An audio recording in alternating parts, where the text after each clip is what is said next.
할렐루야. 네, 이 새벽에 나오신 여러분 위에 오늘 주님의 평화와 은혜가 넘치기를 간절히 바랍니다. 자, 열왕기상 21장은 이제 나봇의 포도원을 아합이 빼앗고 그 포도원을 보러 갈 때에 하나님의 말씀이 엘리야에게 임하였다 그랬습니다. 그래서 우리 엘리야를 말씀의 예언자라 그럽니다. 하나님은 늘 엘리야에게 말씀으로 말하시고 엘리야는 그대로 순종합니다. 그래서 그를 말씀의 종, 말씀의 예언자라 그럽니다. 어찌 보면 하나님은 여러 방법을 통해서 우리에게 계시하시는데 역시 말씀을 통해서 우리에게 역사하실 때 가장 큰 능력이 있는 것이죠. 그래서 우리가 이런저런 어떤 은사라든가 어떤 성령의 어떤 여러 가지 열매라든가 또 어떤 기적과 어떤 신유의 은사라든가 여러 가지 경험할 수 있어요. 그런데 역시 우리가 끝까지 붙들 것은 하나님의 말씀이 우리에게 가장 중요하지 않느냐 그런 생각을 해봅니다. 정말 동굴 속에서 말씀하시는 그 하나님은 바람 가운데서도 또 태풍 가운데서도 지진 가운데서도 하나님은 계시지 않았지만 그 하나님은 세미한 음성으로 말씀하시는 가운데 그에게 임재해 계셨던 것입니다. 우리가 신앙생활을 하면서 여러 가지 체험을 할 수 있어요. 각종의 은사와 기적과 또 신유와 여러 가지 축복들을 경험할 수 있지만 그 모든 것은 다 귀한 것입니다. 그러나 역시 우리가 끝까지 붙들고 간 것은 하나님의 말씀이다. 엘리야는 말씀의 예언자 끝까지 그 사명을 감당하죠. 그래서 우리 17절 18절 말씀을 한번 읽어보면 17절 18절입니다. 시작. 여호와의 말씀이 디셉 사람 엘리야에게 임하여 이르시되 너는 일어나 내려가서 사마리아에 있는 이스라엘의 아합 왕을 만나라. 그가 나봇의 포도원을 차지하러 그리로 내려갔나니. 하나님 말씀을 통해서 엘리야에게 말씀하십니다. 19절에도 이제 너가 아합을 만나면 이렇게 말을 하고 하나님께서 구체적으로 그에게 말씀이 임합니다. 자, 19절 말씀 마저 읽죠. 시작. 너는 그에게 말하여 이르기를 여호와의 말씀이 내가 죽이고 또 빼앗았느냐고 하셨다 하고 또 그에게 이르기를 여호와의 말씀이 개들이 나봇의 피를 핥은 곳에서 개들이 내 피 곧 내 몸의 피도 핥으리라 하였다 하라. 엘리야가 늘 이렇게 말씀을 전할 때 방식이 있죠. 여호와의 말씀이 내게 이렇게 임했다. 여호와의 말씀이. 그래서 19절에 보면 앞에서도 여호와의 말씀이 내가 죽이고 또 빼앗았느냐고 내게 말씀하셨다. 이렇게 너에게 전하라는 것입니다. 또 19절 후반절에도 보면은 뭐예요? 여호와의 말씀이 개들이 나봇의 피를 핥은 곳에서 개들이 내 피 곧 내 몸의 피도 핥으리라. 그러니까 참 무서운 예언이죠. 나봇이 돌에 맞아 죽습니다. 사실 억울한 죽음이죠. 아벨이 억울하게 죽지 않습니까? 하나님 앞에 바른 제사를 드려서 하나님이 그 연락하셨는데 그 제사를 가인이 질투가 나서 결국 아벨을 시기에 돌로 쳐 죽이자. 아무도 없을 때. 근데 하나님은 그 아벨의 피소리를 들으신다는 거예요. 오늘 나봇이 얼마나 억울할까요? 그렇죠? 그러나 아무런 죄가 없어요. 하나님이 주신 그 기업, 그 포도원을 잘 지키려는 거예요. 왜? 그거를 매매하고 파는 것은 하나님의 뜻이 아니기 때문에. 하나님의 뜻을 붙들고 그걸 지키려다가 어찌 보면 순교당한 자가 나봇입니다. 근데 나봇의 흘린 피, 그 피를 핥았던 개들이 바로 이 악한 아합의 피도 핥으리라. 이거 무서운 예언이죠. 엘리야는 거기에 더하지도 않고 감하지도 않고 하나님 말씀 그대로 전하는 것입니다. 역시 이게 이 시대는 중요한 것 같아요. 우리가 하나님 말씀을 왜곡해 전하는 경우가 많습니다. 특히 우리가 이제 간증할 때 자칫하면은 자꾸 살을 붙이게 돼요. 처음에 간증할 때는 정말 순수한 간증인데 이 보니까 조금 더 재미있게 가미하면 사람들이 더 좋아하고 더 감동받는 거. 거기다 뭐 한 가지 자꾸 섞고 그러다 보면 그 간증이 처음에 순수한 간증이 아니라 사람들을 즐겁게 하기 위한 간증으로 변모해 버려요. 사람들을 그냥 눈물을 짜기 위해서 더 좀 극단적으로 이렇게 자꾸 가미를 해요. 그거는 아니죠. 그거는. 그러니까 하나님 말씀도 자꾸 이렇게 변질될 수 있어요. 그러니까 복음은 깨끗한 거예요. 하나님의 말씀은 1.1에도 틀림이 없고 거기에는 인간적인 요소가 없는데 사람들이 전하는 과정 속에 자꾸 거기다 뭘 가미하기도 하고 또 빼기도 하고 그렇죠. 그래서 복음이라는 건 원래 그런 게 아니에요. 하나님은 악에 대해서 용납하지 않으십니다. 하나님은 악을 싫어하십니다. 그래서 아합이 잘못하니까 하나님은 즉각적으로 엘리야를 통해서 말씀하시고 이걸 아합에게 전하라. 왕에게 전하는 건 시작한 게 아니에요. 나단 선지자가 다윗 왕에게 가서 그가 정말 숨기고 싶은, 그가 너무나 부끄럽게 여기는 그 밧세바와의 그 은밀한 이야기를 들춰내는 것은 결코 쉬운 일이 아니에요. 그렇죠? 그런데 나단은 그대로 순종합니다. 일국의 왕이 자기 생명을 빼앗을 수 있는 그 권위자 앞에 가서 비유를 통해서 바로 당신이 그 사람입니다. 손님이 왔다고 해서 자기 집에 많은 양떼를 잡는 것이 아니라 이웃집에 정말 새끼처럼 자식처럼 여기는 그 가난한 사람의 양 한 마리를 뺏어다가 손님을 접대한 그 악한 인간이 바로 당신입니다. 나단이 정말 훌륭한 예언자죠.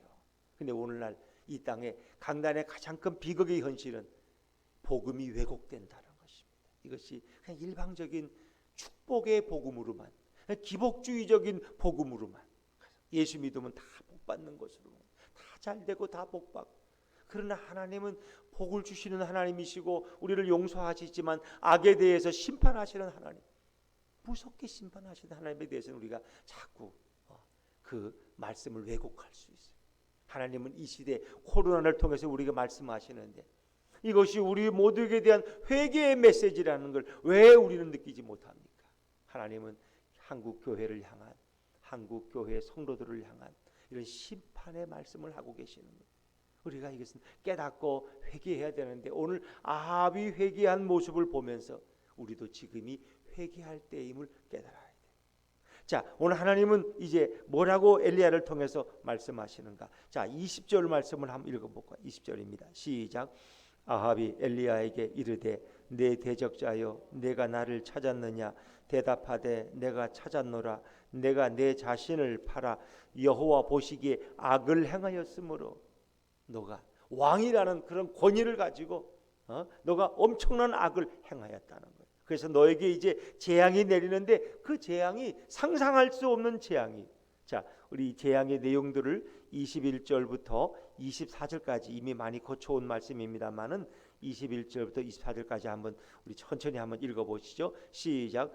여호와의 말씀이 내가 재앙을 내게 내려 너를 쓸어버리되 내게 속한 남자는 이스라엘 가운데에 매인자나 노인자를 다 멸할 것이요 또 내 집이 느밧의 아들 여로보암의 집처럼 되게 하고 아히야의 아들 바하사의 집처럼 되게 하리니 이는 내가 나를 노하게 하고 이스라엘이 범죄하게 한 까닭이니라 하셨고 이세벨에게 대하여도 여호와께서 말씀하여 이르시되 개들이 이스라엘 성읍 곁에서 이세벨을 먹을지라 아합에게 속한 자로서 성읍에서 죽은 자는 개들이 먹고 들에서 죽은 자는 공중의 새가 먹으리라고 하셨느니라 하니. 참 이 심판과 징계의 내용은 읽기도 참 부담스러운 그런 내용 아닙니까? 들에서 죽으면 공중의 새가 그 시체를 뜯어먹고 성읍에서 죽으면 개들이 그 시체를 뜯어먹는다. 그리고 남자는 씨가 말린다는 것이. 남자는 노인자나 자유자나. 그러니까 노인자라는 건 자유인이지만 또 매인자, 그 집의 남자 종까지도 그 생명을 다 일시에 걷어가신다는 거예요. 왜? 이제 그 대가 끊기기 때문에. 그 가문이 거기서 완전히 멸족을 당하는. 참 무서운 얘기죠. 그것이 우상 숭배의 대표적인 여로보암의 집처럼 모든 대가 끊길 것이고 제3대 북이스라엘 왕 바사의 집처럼 그 모든 것을 하나님 진노하셔서 끊어버리신다. 그리고 이세벨, 그 악한 아내 아합의 부인 이세벨도 개들이 성읍 곁에서 그 이세벨을 먹는다는 거예요. 근데 사람이 죽었는데 개가 그 시체를 뜯어먹는다는 건 가장 비극적인 거 아닙니까? 정말 무서운 심판이, 무서운 징계예요. 어찌 보면 하나님은 이 시대에도 오늘 계속 말씀하고 계셔요. 메르스를 통해서, 코로나를 통해서, 지진을 통해서, 경제적 위기를 통해서, 정치적 혼란을 통해서 계속 말씀하시는데 우리가 그 말씀을 듣지 않으면 그것은 허공에 떠다니는 말씀이 될 거예요.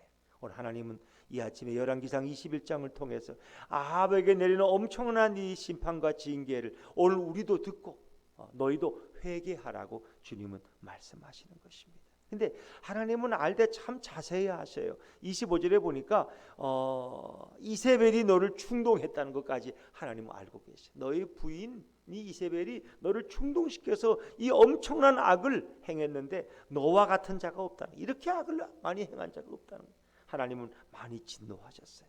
그런데 역시 오늘은 아합이 참 겸손해요. 이 엄청난 하나님의 심판과 징계의 말씀을 들을 때 그가 겸비함으로 하나님 앞에 회개하기 시작해요. 근데 참 오늘 본문의 특징은 아합이 참회했다는 거예요. 그리고 하나님은 심판과 징계의 하나님만이 아니라 그가 회개하고 깨닫고 회개하고 나올 때, 자기 죄를 고백할 때 하나님은 그를 용서하시고 용납하시는 사랑의 하나님이라는 거예요. 역시 성경은 오늘 우리에게 이것을 증언하기를 원하십니다. 자, 27절 말씀을 한번 읽어볼까요? 27절입니다. 시작. 아합이 이 모든 말씀을 들을 때에 그의 옷을 찢고 굵은 배로 몸을 동이고 금식하고 굵은 배에 누우며 또 풀이주고 다니더라. 이것은 다 회개의 표현입니다. 회개의 표현. 그의 말씀을 들을 때 옷을 찢었다는 것은 가슴을 찢는 것 같은 그런 회개의 표현. 굵은 배로 몸을 동이고, 이것도 회개의 표현입니다. 금식하고 그런 식음을 전폐했다는 거예요.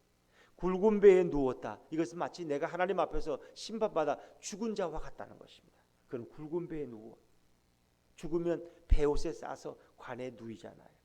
또 풀이 주고 다니더라. 이 풀이 주고 다닌다는 말을 옛날 우리 예전 개혁 성경에서는 행보도 천천히 한지라, 빨리 걷지 않고 천천히 걷는 그 회개하는 마음, 그런 죄인의 심정으로 천천히 걷는다. 그것은 풀이 주고 다닌다고 표현하지만 그것도 하나의 회개의 표현이에요.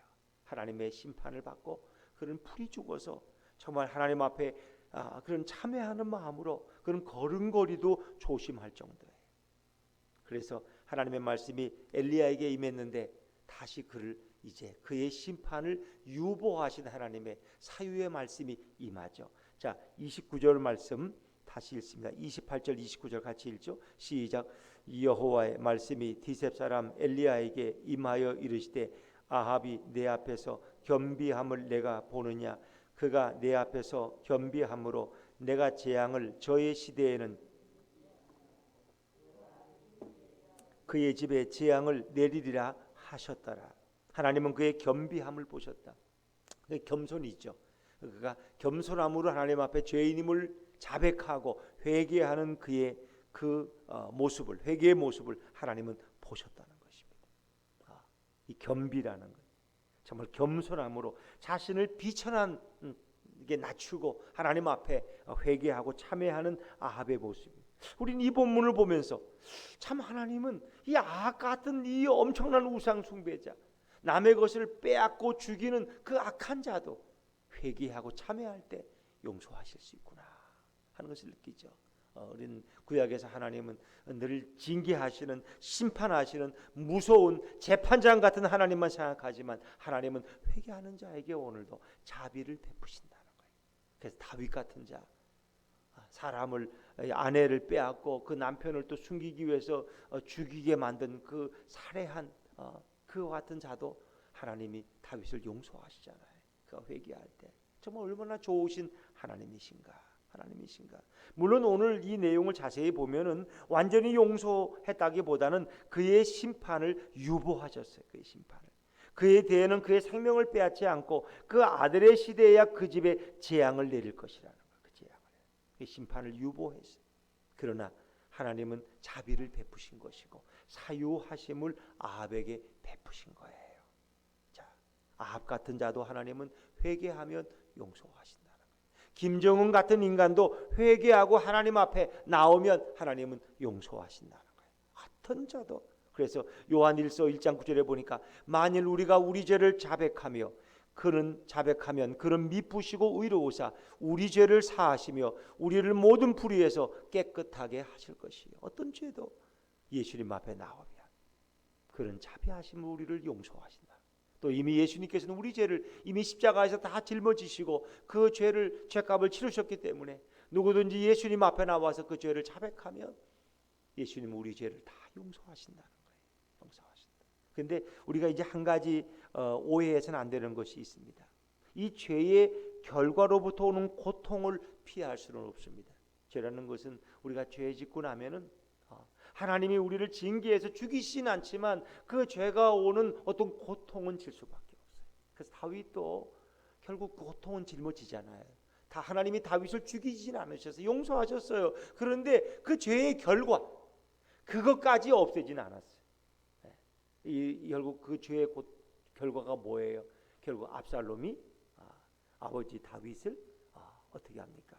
반역해서 난을 일으키는 그 가정이 풍지박산되는 그 고통, 이런 것이 가정을 계속 괴롭히죠. 다윗을. 그 고통의 결과까지는 없애주시지 않아요. 왜? 그래야만 우리가 죄가 얼마나 무서운 것인가를 알기 때문에. 죄를 졌는데 그냥 하루아침에 너는 아무 고통도 없고 그냥 너는 행복하다 할렐루야, 이게 아니고 그 죄에 대한 고통은 우리가 감내해야 돼. 그러나 그 죄로 인해서 그의 생명을 빼앗지는 않아요. 그 집에 재앙을 내리시지 않아요. 그러나 그 죄의 어떤 고통은 피할 수가 없다. 그건 다윗도 그러했고 아합도 마찬가지였어요. 그러나 그의 생명을 빼앗지는 않으셨어요. 또 이제 그가 정말 회개의 열매를 맺고 살아간다면 하나님은 아합만이 아니라 그의 후손들까지도 어찌 보면은 그가 내린 그 재앙까지도 취소하실 수 있을 거예요. 그런데 아합의 회개는 받으셨지만 그의 생명은 보존하셨지만 그의 심판은 유보되었지만 사실 아합은 그 회개의 열매를 맺지 못했어요. 회개한 사람은 회개에 합당한 삶을 살아요. 그것이 회개의 열매예요. 그런데 우리가 그 이후부터 아합은 일시적으로 회개했지만 그의 삶은 하나님께 돌아오지를 못했어요. 그는 또 다시 악을 행하고 하나님을 기만했기 때문에 결국 전쟁 중에 적의 쏜 화살에 맞아 죽고 맙니다. 이게 아합의 최후예요. 아합의 최후. 회개의 열매를 맺지 못했다. 그러나 하나님은 어떤 경우든지 우리가 진심으로 회개하고 참회하면 하나님은 용서하시고 그것을 연락하시는 하나님이시다. 더 중요한 것은 우리가 날마다 회개의 열매를 맺어가는 것이죠. 회개한 사람답게 합당한 삶을 살아가는 것이 더 중요합니다. 그러나 우리가 그러지 못하기 때문에 늘 주님 앞에 나와서 우리는 회개하고 용서함을 빌고 주님의 은총을 구하는 것입니다. 오늘 아합도 하나님 앞에 겸비했기 때문에 금식하고 굵은 배로 자기 몸을 동이고 하나님 앞에서 그는 슬픔을 토로해서 자기 옷을 찢는 그 가슴의 절규를 하나님 앞에 아뢰었어요. 그리고 하나님 앞에 긍휼을 구했어요. 자신이 살아있지만 죽은 자처럼 그는 베옷을 동이고 그는 땅바닥에 배 위에 누웠어요. 하나님 그것을 기쁘게 보시고 그를 용서하시지만 아합은 일시적 회개로 끝났다고 하는 것이죠. 그래서 우리 삶은 늘 회개하는 삶이에요. 우리가 이제 구원파라는 박옥수라는 사람이 종종 서울의 무슨 체육관에서 큰 뭐 하고 뭐 이렇게 많이 신문에도 광고를 많이 내, 돈이 많아가지고. 근데 박옥수가 말하는 건 그래. 한번 회개하면 된다는 거예요. 뭘 맨날 그리스도인들은 또 회개하고 또 회개하고 또 회개하는. 그러면 예수님이 뭐라 그랬어요? 그러면 뭐 한 번 죄 씻음 받으면 다시 뭐 죄를 안 짓나요? 우리 인간은 또 죄질 수밖에 없어요. 그래서 베드로에 대해서 예수님은 그의 발을 씻어주잖아요. 발을 씻어줘요. 그러니까 어떻게 제 발을 씻어요? 예수님은 제 베드로의 발을 씻어준다는 건 뭐예요? 그의 죄까지도 씻어주신다는 거예요. 그러니까 그가 온몸을 씻어다니까 그럴 필요는 없다는 거예요. 우리는 매일마다 매일매일 주님 앞에 나와서 우리가 하루를 살아가면서 부지불식간에 하나님 앞에 범죄한 것이 있으면 또 회개하고 고백하고 또 주님의 용서를 경험하는 거예요. 어찌 보면 우리는 불완전하기 때문에 이 땅에서는 늘 그런 회개의 삶을 이어가는 것이 우리 모습이에요. 그래서 우리는 늘 주님 앞에 하나님 제가 의인이 아니라 제가 죄인입니다. 우리 날마다 죄인임을 고백하는 거예요. 주님의 사유하심을 구하고 주님의 긍휼을 구할 때 주님의 그 은혜가 오늘도 우리와 함께 할 줄로 믿습니다. 우리는 한번 회개했다고 완전히 다 용서받고 이제 정말 어려운 사람처럼 살아가는 것이 아니라 우리는 너무나 연약해서 또 오늘도 범죄하고 또 쓰러지지만 주님 앞에 나와서 용서를 구하고 참회하고 주님의 긍휼을 구하는 자가 주님 앞에서 사랑을 잊고 주님의 용서를 경험하며 살아가는 것입니다. 오늘도 좋으신 예수님, 우리가 10번, 100번, 정말 수백 번, 수천 번을 잘못할지라도 또 회개하면 용서하고 또 받아주시는 그 좋으신 예수님 앞에 오늘도 감사하면서 그 예수님과 동행하는 이 복된 하루가 되시기를 주의 이름으로 축원합니다. 기도하겠습니다.